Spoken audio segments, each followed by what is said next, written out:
Olá, tudo bem? Vamos iniciar a nossa aula 13 da disciplina de Química para a primeira série A e B, parte 1. Vamos começar a estudar a tabela periódica.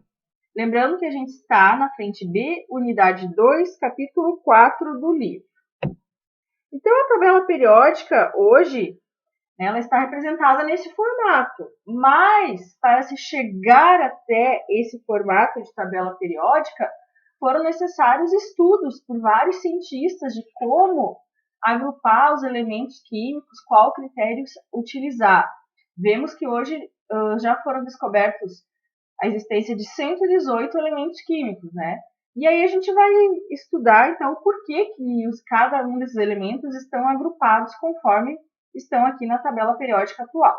Imagine que se a gente quisesse saber, se não existisse essa tabela periódica, né? A gente quisesse saber o elemento químico cálcio.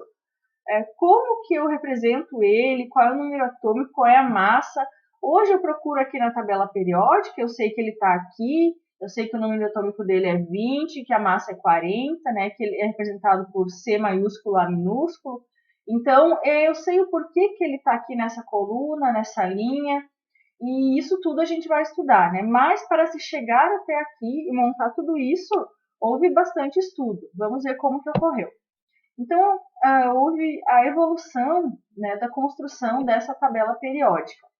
E no século XIX, os cientistas eles já conheciam, né, a existência de cerca de 60 elementos químicos. Lembrando que o elemento químico é um conjunto de átomos que possui o mesmo número atômico. Consequentemente, as mesmas características. Né? Então, eles já sabiam da existência de 60 elementos químicos e pensavam como é que a gente vai agrupar, né, esses 60 elementos para a gente consultar mais facilmente, né? Então, pensaram em agrupar eles de acordo com propriedades semelhantes, mas eles não sabiam muito bem que propriedades eles usariam, que critérios eles usariam, de qual forma eles organizariam esses elementos químicos. Né? Então, houve tentativas de organização da tabela periódica. Em 1718, o físico francês Geoffroy, eu vou falar os nomes aqui na língua portuguesa, assim, né? Geoffroy, ele foi a primeira tentativa que se conhece de uma organização dos elementos químicos. Então, essa foi a primeira organização feita em 1718. Ele agrupou, então, qual critério ele usou? Afinidade. E ele também atribuiu aos elementos químicos esses símbolos aqui. Aqui embaixo tem uma legenda de cada um. E o critério usado, então, a afinidade.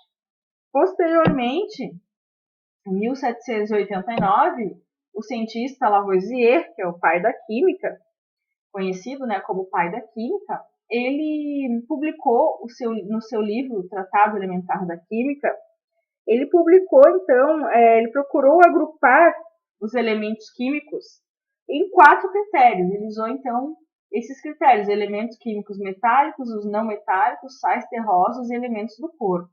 Isso também ajudou para se chegar à tabela periódica atual, como se conhece. Né? No início do século XIX, houve também a tentativa de agrupamento dos elementos, né, pelo cientista inglês John Dalton, que é o mesmo cientista lá do modelo atômico de Dalton, conhecido como bola de bilhar.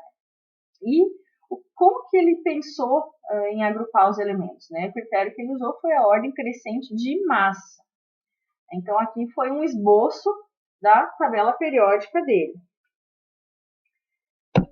Depois, em 1829, tivemos a tentativa desse químico alemão, do Berliner, em que ele organizou os elementos que ficou conhecido como as tríades de Dobereiner. Né? Então, por quê? Ele usou qual critério? A média dos valores das massas atômicas dos elementos a cada 3 elementos. Né? Por isso que ficou conhecido como tríades. Ou seja, ele percebeu que se ele pegasse 3 elementos, a massa atômica deles, e fizesse a média, resultaria na massa, a média é a massa desse elemento que está aqui no meio.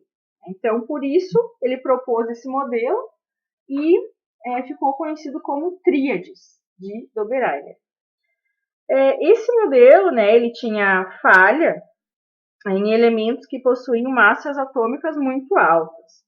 Então, depois teve outras tentativas, né, em 1862, um geólogo francês, o Jean Cortois, ele observou, então, uma periodicidade das propriedades físicas e químicas dos elementos e organizou eles em ordem crescente de massas atômicas, né? Então, ele organizou em ordem crescente de massas atômicas, colocou eles em uma linha helicoidal.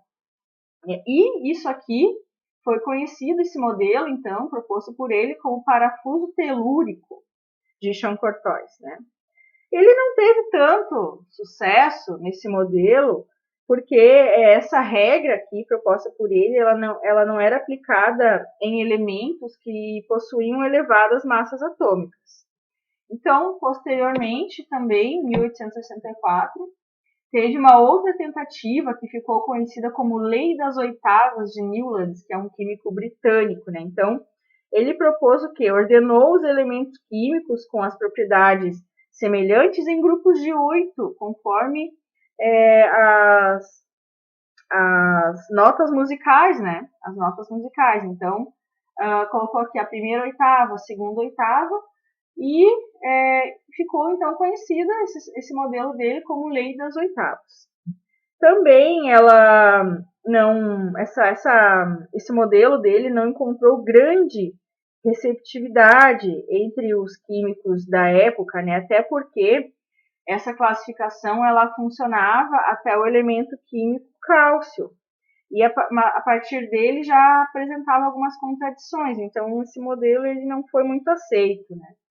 E, então, em 1869, o químico russo, o Mendeleev, ele propôs uma tabela periódica em ordem crescente de massa atômica e ele, inclusive, deixou espaços em branco, porque ele acreditava que existia algum elemento químico aqui, mas que ainda não tinha sido descoberto, né? Então, esse aqui foi um modelo muito conhecido, assim, na época, né? E bem, até hoje, né? Ele é a base, sim, para o modelo atual da tabela periódica, né? Esse modelo aqui, ele foi super importante para se chegar ao modelo atual da tabela periódica. E, então, em 1913, né, o físico britânico, o Henry Moseley, ele chegou ao mais próximo do que temos hoje, né? Ou seja, ele conseguiu, então, ordenar, né, colocar em ordem crescente de número atômico. Porque ele descobriu que o número de prótons de um átomo ele era sempre o mesmo. Então, ele rearranjou a tabela periódica que o Mendeleev havia proposto, né? Se os senhores viram aqui, a Mendeleev propôs uma ordem crescente de massa atômica, mas o Moseley não. Ele propôs a ordem crescente de número atômico, que é o que a gente tem hoje, né? Então, posterior a isso, nós tivemos apenas o acréscimo de elementos químicos aqui, foram descobertos novos elementos, né? Em 1940, foram descobertos elementos transurânicos, que a gente vai estudar. Inclusive, em 2017, foram descobertos os últimos elementos, né? Foram postos na tabela periódica, por exemplo, o nióbio, né? O moscóvio. Então, essa tabela periódica, esse modelo de Moseley é o modelo que a gente tem até hoje. E tanto que, né, o marco aqui, né, foi 1869, esse modelo aqui, que foi a base para se chegar ao modelo de Moseley. Em 2019 foi proposto, então, o Ano Internacional da Tabela Periódica. A ONU, né, então, propôs, comemorou o Ano Internacional da Tabela Periódica, teve vários eventos relacionados ao Ano Internacional, né, Isso foi uma forma de reconhecer uma conquista da ciência, né? Trabalhos na área, e teve exposições, né? Então imaginem aqui essa exposição, o mundo todo cabe aqui, ou seja, com esses 118 elementos químicos conhecidos, a gente tem aqui as substâncias que nós podemos visualizar, que estão ao nosso redor. Então, na tabela periódica, né, aqui existe o mundo todo, né? As substâncias, tudo que a gente vê ao nosso redor estão representados por esses elementos químicos aqui. Olha só que interessante essa versão de tabela periódica, né, de acordo com o país que descobriu, né, o ano do descobrimento de cada um dos elementos, né. Por exemplo, aqui nós temos o flúor, né, 1810, ele foi descoberto pela França. Então, bem interessante, foram várias palestras, várias, né, exposições feitas em relação aos 150 anos da tabela periódica. Então é isso, senhores, até o próximo vídeo.